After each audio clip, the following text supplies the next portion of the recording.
Барлықтарыңызға сәлем. Мен қайта оралдым.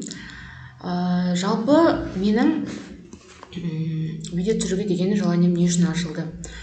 Көп адам, жалпы көп адам емес, өзімді айта салайын. Медицинада мен үшін мелочный заттарды түсіну өте ауыр. Клеткалық деңгейде түсіну өте ауыр. Біз кез келген ауруды өткен кезде оның механизмін өтеміз. Біз фармды өткен кезде де, патофизиологияны өткен кезде, мысалы біз қазір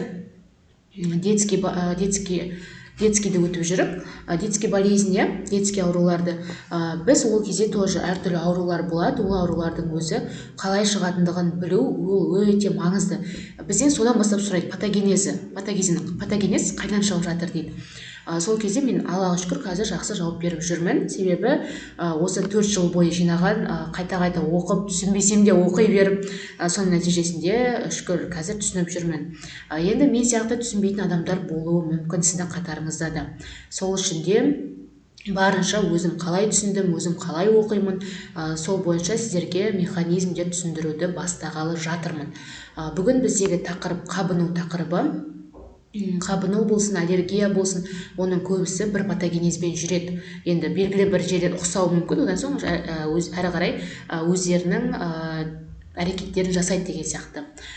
Ренжімеңіздер, мен қазақша, орысша араластырып сөйлеуім мүмкін. Себебі өзім қазір орыс группасында оқимын. Одан кейін бізде енді көбінесе адам енді күн сайын орысша тақырып айтып жүрген екен, тілі де соған қарай кетіп қалады екен.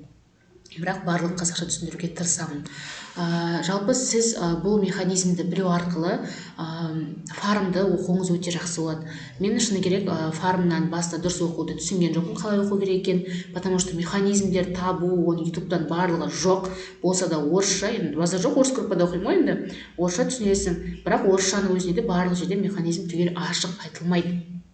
Сондықтан мен ең басты қалауым осы механизмдерді сіздерге барынша айтып түсіндіру. Әрине мен пайдам тиіп жатса өте қуаныштымын. Мен всегда айтам, бір адамға пайдам тисе де ол мен үшін үлкен жауапкершілік. Кеттік, ендеше бастайық. Бұл бүгінгі бізде кіріспе сабақ деп айтуға болады. Бірінші сабақ біз қабынудың қалай басталатындығын, клеткалық деңгейде қалай жүретіндігін айтатын болса, уже ертең арғы күндері шынымен механизм қалай болады, ауру қайдан шығып жатыр, қай жерде барып зақымдайды, қай күні қандай процесс болады, и оған әсер ететін стероидный, нестероидный препараттар, ол қандай препараттар екендігіне жауап беретін боламыз. Бүгін тек қана біз жалпы организмге қалай жүретіндігін айтып түсіндіремін. Кеттік, ендеше бізде бірінші қабыну. Кез келген организмге қабыну ол бізде жалпы ит деген жалғаумен жүреді. Воспаление. Қабыну ол бізде воспаление. Ит деген жалғау жалғанады.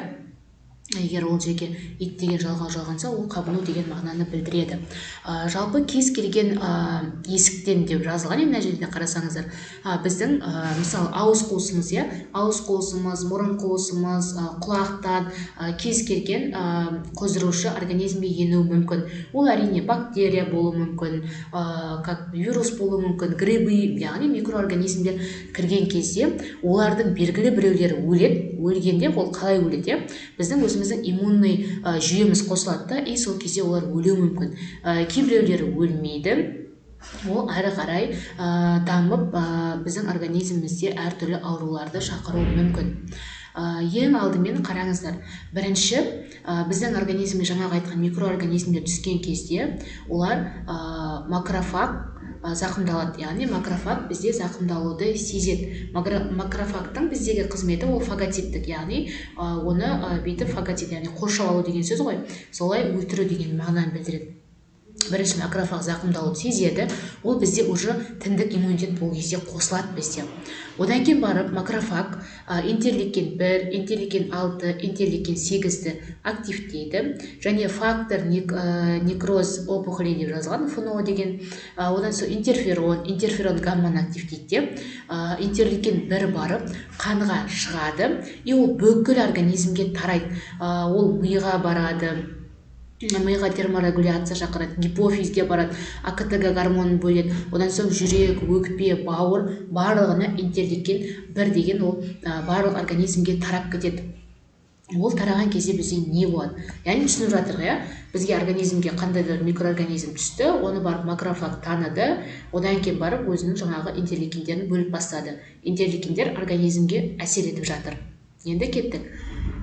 Келесі интерлейкин 1 бауырға әсер етеді. Бізде бауыр ол көп затты залалсыздандырып отыратын организм ғой, үлкен безіміз деп айтуға болады. Бауырда сербі түзіледі. Сербі белоктар деп айтамыз.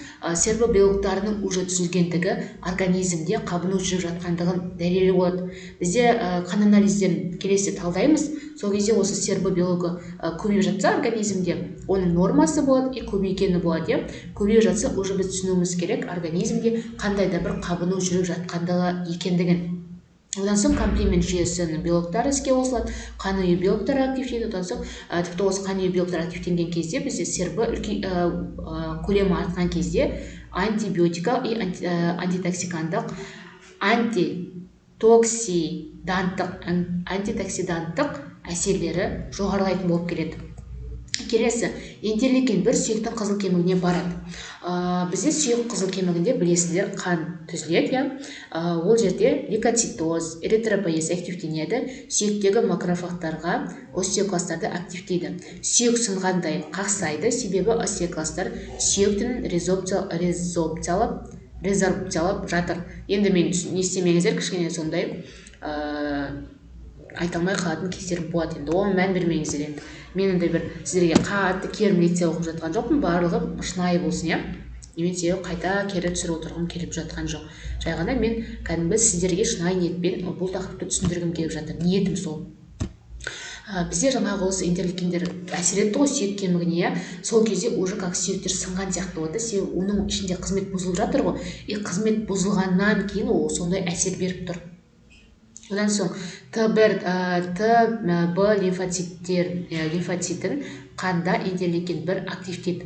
Яғни қанның ішінде уже интерлейкин жаңағы біздің лимфоциттерімізді активтейді. Жалпы Т-Б лимфоциттер иммунный система болып табылады бізде. Жалпы Т лимфоцит ол біздің вилочковое железо деп айтамыз, яғни тимус деп айтады.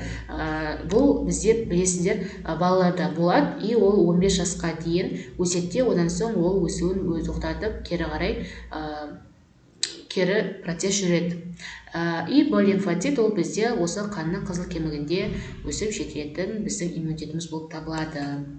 Негізі олар барлығы жеке айтылатын заттар ғой. Түсіну керек просто, не айтылып жатыр, қалай айтылып жатыр. Сіздер қазір түсінбей жатсаңыздар, ештеңе етпейді. Мен де сондай оған бастадым, түсінбегенмін. И жайлап постепенно оқып, мына жерде осылай екен ғой, осылай болады екен ғой деп түсініп кеткенмін. Кеттік.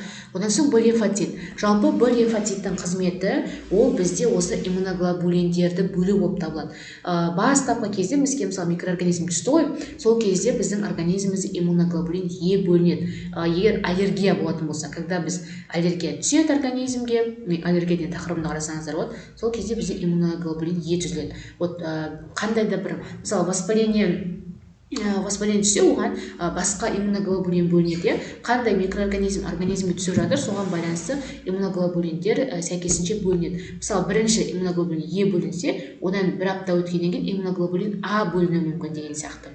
Бұл Б лимфоциттің қызметі иммуноглобулиндер. Иммуноглобулин деп отқанымыз біздің антитела дейміз, яғни организмге түсетін антиген ғой, яғни бөтен организм.